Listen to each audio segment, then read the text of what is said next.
Howdy, y'all. What's up? I don't know why I did that. I just felt like tipping my hat tonight. I'm going to start this off with something that's kind of related to the subject matter of this video. I was driving back from the store with my wife tonight, and I saw we were behind a car, and this car had a Proposition 8, like a pro Proposition 8 sticker on the back of it. For those of you that aren't from California, or didn't pay attention when this was happening, Proposition 8 was a few years ago, and it was the defense of marriage proposition on our ballot, right? The keep marriage between a man and a woman and save the family. Those gays are trying to destroy the family, you know what I mean? And it passed in California. And lots of people, I see it all the time. And I had this epiphany driving around tonight, because usually when I see that sticker, I want to crash into that person. You know what I mean? I want to just hit the gas and fucking run that person over. Not like my little fucking car could run anything over, but you know what I mean. It used to fill me with rage, but now it's almost like I'm grateful that those people have left those bumper stickers up. And it's not just the Prop 8 bumper stickers. There's, you know the bumper stickers I'm talking about. It's just ignorant fucking retard bumper stickers. Used to make me real mad, but now it's almost like that person has a giant panel on the back of their car that says, "Hello, I'm a worthless human being who contributes nothing to society. Please disregard anything I say and completely avoid interacting with me unless you absolutely have to." Wouldn't it be great if people started carrying around picket signs that just warned you that they were worthless so you could just disregard them completely? You know what I mean? Like, don't stop and help me with my fucking flat tire. I'm a worthless piece of shit. And I deserve to bake out here in the sun while I, worry about what to do about my tire. So I'm actually kind of thankful that people wear the stupid T-shirts and have the stupid fucking bumper stickers now, because it frees up a lot of time. Now I know that I disregard that person. They're worthless. In the same vein, I got a comment on a video of mine. It was Attention Walmart Shoppers. It was a video I did a few months ago. And the comment was from this guy, Rich Louie, and I'll link his channel down here. Not that I want you to go tell him he's an idiot, but, just going to link his channel down here just for the sake of bringing everybody into the fold. And he left me this comment on Attention Walmart Shoppers. He says, "I don't want to be a scaremonger, and I totally agree. What the fuck, why the fuck is Homeland Security talking about Walmart? However, are you aware that Islamo-fascist training camps are springing up all across America? They were boasting membership of 20 to 30,000 last I heard, blah, blah, blah, blah, blah." And typically when I get a comment like this, I treat them like I've started to treat the people with the bumper sticker. I go, okay, disregard, you're not worth my fucking time. But it's just, for some reason, I responded. I wanted this person to not be as dumb as apparently they are. I wanted this person to have some ability to critically think.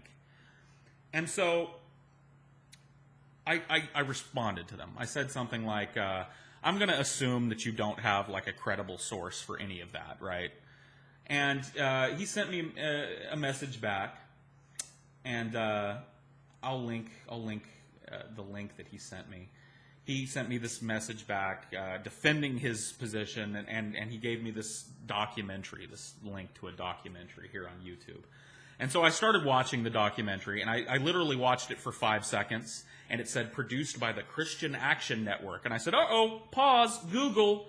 And I put in Christian Action Network, and lo and fucking behold, the Christian Action Network, just from looking at the front page of their website, scanning it real quick, is a hardcore anti-Muslim Christian dominionist organization, anti-homosexual bigots. Looking into it a little deeper, their president,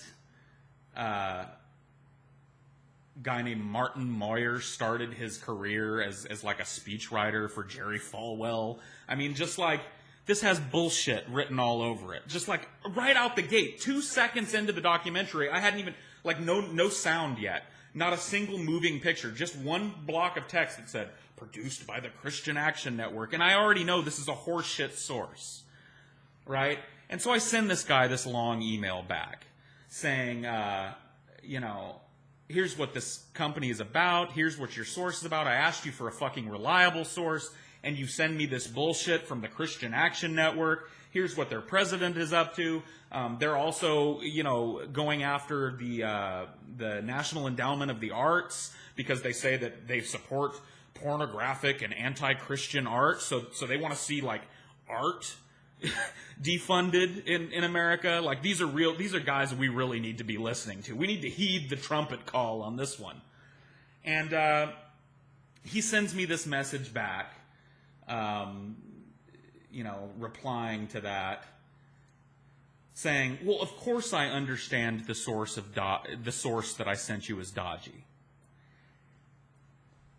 For me, everybody, then why the fuck did you use it, Rich? Why did you send me a source that you know is dodgy, Rich? And why are you all worked up? I mean, he sends me paragraphs worth of shit, right?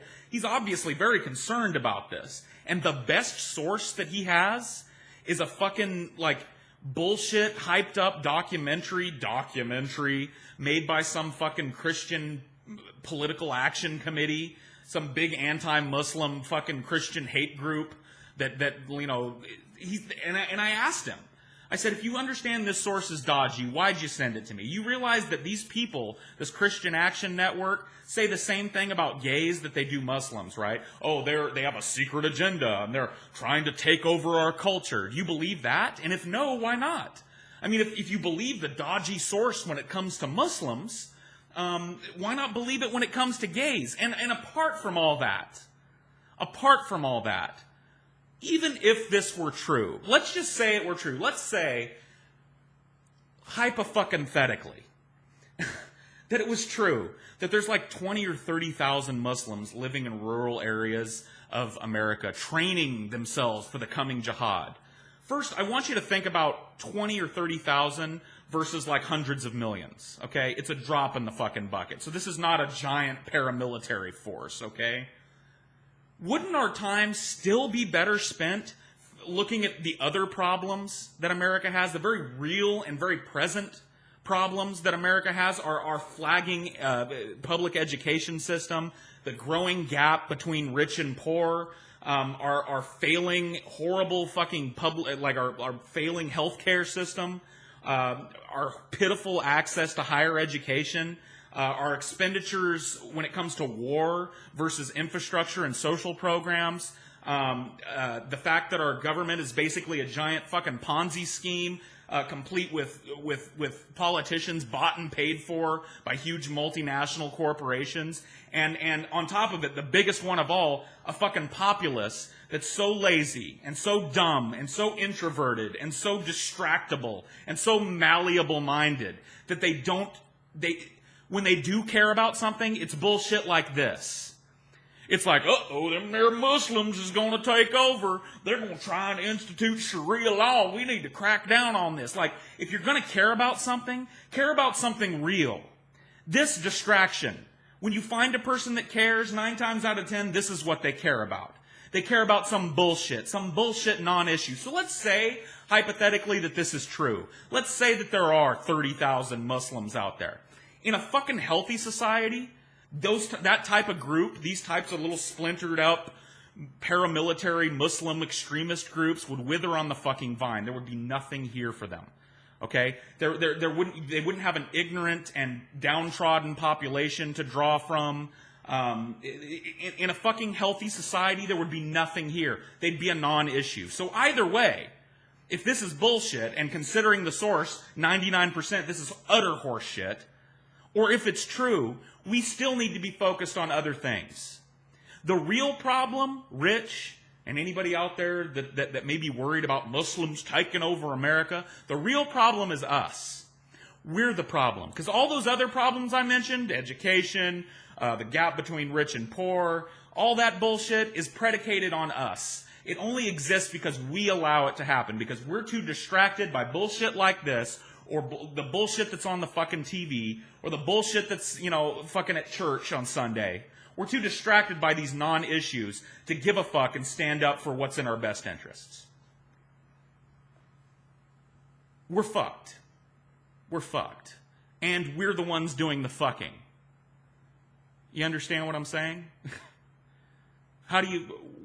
What's the answer to that? How do you stop that? Anyway, it's been fun. It's been fun. Till next time.